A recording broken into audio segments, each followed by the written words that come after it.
Good morning, everyone. This is Patrick, Comics and Collectibles. For those who have not watched the channel before, or maybe you haven't watched it prior to the last few months, I like to do these videos before I start a project. I do a video and I talk about the statue, how it was shipped to me, who shipped it to me, give you a little information on the statue. And the next video would be the video where I tell you about the project, how I'm going to go about painting the statue or repairing the statue or customizing the statue. So in this case, it's been such a long time since I received this 3D model right here. I don't remember if I did a overview video or not.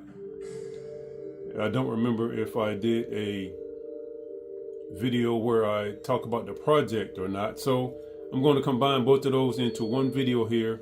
If I did do one of the videos on it before, oh well, this will be some additional information on this 3D model. This 3D model was printed for me by my 3D guy up in Atlanta. He's done a lot of models for me. Don't remember when he printed this one. Don't remember when I received it. It was many months ago. As you probably know, I've been occupied with my life-size Carnage project for the last 3 months or so. So I'm just getting back into the groove. So I'm going to be a little rusty. So expect more mistakes than usual, okay? All right. This here, let's get the height of it. Oh, and anyone interested in buying one of these, just let me know. I'll give you my 3D guy's information and he'll take care of you. He always does a good job for me. Okay, I got that upside down. Let's do it this way. All right, highest point is about 11 inches at the elbow. It is maybe 7 or 8 inches from front to back. So not very large. And I like that. I don't like something that takes up too much space unless that's what I'm actually looking for. Now this came in, let me see. I don't know if you can see the tendrils. There are 4 tendrils right there on the base, on my turntable. And I've already color coded those to match his back, the holes in his back. But it came with, 4 tendrils. There was the base.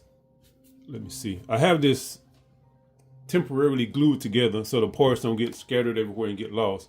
So that's 4 tendrils, the base, 5, 6, 7, 8, 9. Okay, so there's 9 pieces to this model.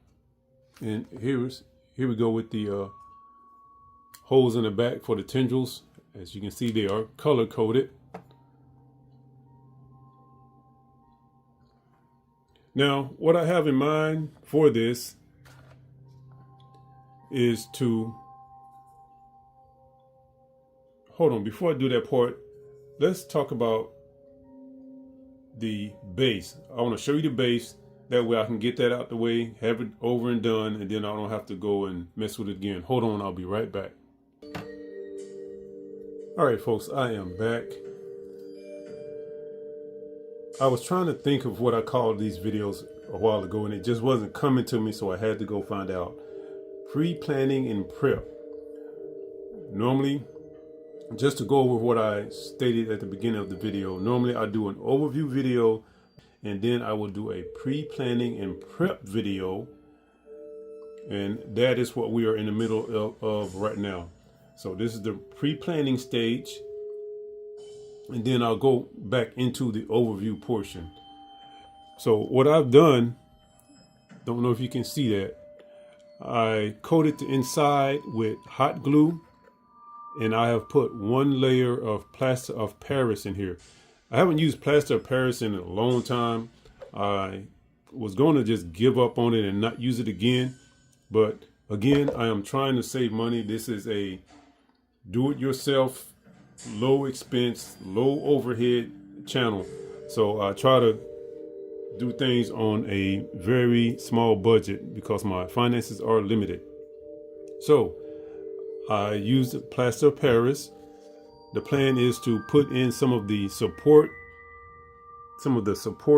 and I don't have any handy, but when I cut this open, I pulled out all of the supports. I'm going to put some of those back in, put some more hot glue and some more plaster of Paris to add some weight and some take two to add some weight to the base and to strengthen the base.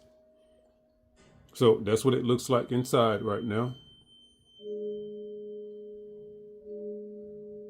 All right, let me flip this back over and I'll be right back. I am back, and let's get back to the overview. There's really not a whole lot to overview on this. So let's talk about the shipping. Again, my 3D guy in Atlanta made this and shipped it to me. His packaging was perfect. Everything was well protected with bubble wrap. It got to me quickly and there was no damage to the item. So he gets an A+ for that. Okay, so let's get back into the planning and prep portion.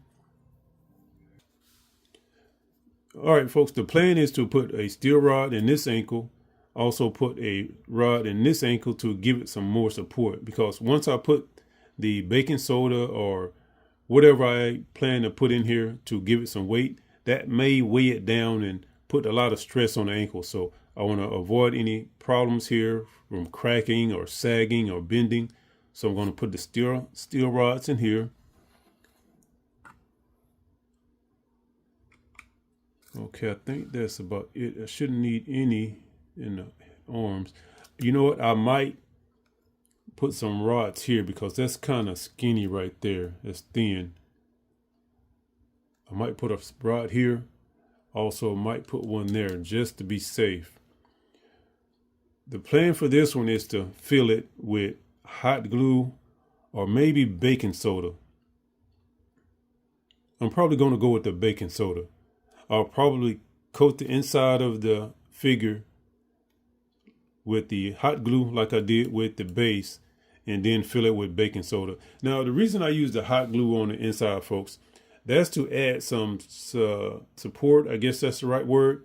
I've had situations in the past where I've dropped a statue or one of them just fell off the shelf for whatever reason. All right. And it would crack. And then I have these pieces. I got to put them back together and glue them.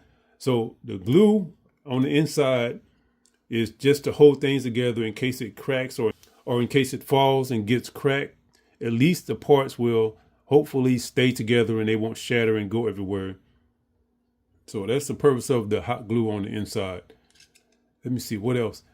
I'm going to get this thing primed, get some paint on it. And this is going to be a short one right here, folks. This series is going to be short. And that is one of the reasons I chose this figure, because after that long project with the life-size Carnage, I want something that I can just get done fairly quick and move on to the next thing. And speaking of the next thing, I'm going to call this a wrap so I can do the next video, the next project after this one. As a matter of fact, the project this is going to be my A project. That's going to be my B project, my backup right there. So that when something on this is drying or setting or whatever, and I can't do anything to it, I'll just go to the other project. And so that way I will continue to work and won't have a lot of downtime. And I'm going to be doing a video about that one shortly. But let's wrap this one up first. That's it, folks. If you are interested in this project, please make sure you stay tuned. Subscribe if you haven't done so. And I want to thank you for watching this video. And as always, I thank you for supporting the channel. Bye. Okay, thumbnail time. Let's see.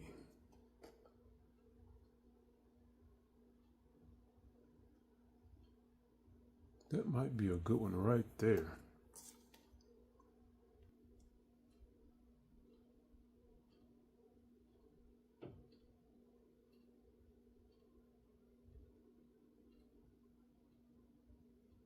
That's a nice shot. Okay, that one's pretty cool too.